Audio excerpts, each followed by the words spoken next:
what? iPhone 12 mini? I never thought I'd see one of those again.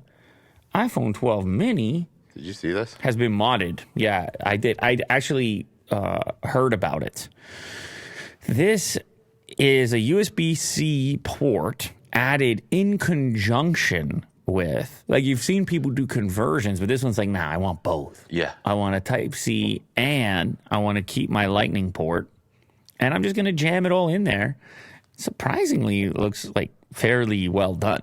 It looks really professional. I mean, it's obviously not symmetrical, but the way it's kind of been embedded in there, YouTube user, oof, look at that. Hyphasos 3672 disassembled the iPhone 12 mini, removed the speaker, and created space for an additional port before linking the new USB-C connection to the existing hardware. Upon modifying the speaker to fit in the reduced internal space and reassembling the device, the resulting fit and finish is surprisingly good. I was worried for a moment that he's just like, I don't need a speaker. I was like, come on, dude. Gotta have a speaker in here still, too. So he was able, it goes to show you, because we often talk about when they're developing these things, how tight the tolerances are from a engineering perspective.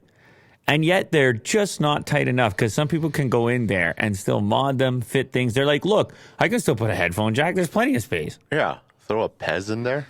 And you're just like, well, why they got to get rid of these things then? They got all this space. There's all kinds of space in there. And they're like, no, we need to get rid of it to increase battery life. And you're like, what are you talking about? There's a big blank space over here. Mm-hmm. Connecting the device to a Mac demonstrates that both the Lightning port and USB-C port are fully functional. Therefore, it seems to be possible to simultaneously charge the device and listen to audio via a wired connection.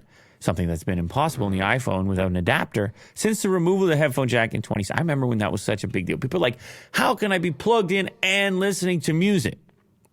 When they first got rid of the headphone jack because of the adapter that shipped with it. And I was like, how many people are actually a lot? Because I guess people might just leave it on as their music player permanently, and they don't want to completely kill the battery. So this gives us a little precursor. It gives us a little taste of what USB-C life will be like. It's kind of curious that this individual chose the mini model to prove his point. He's like, not only can I have both ports, I'm going to have both ports in the mini. In the smaller version. That's right. I don't even need...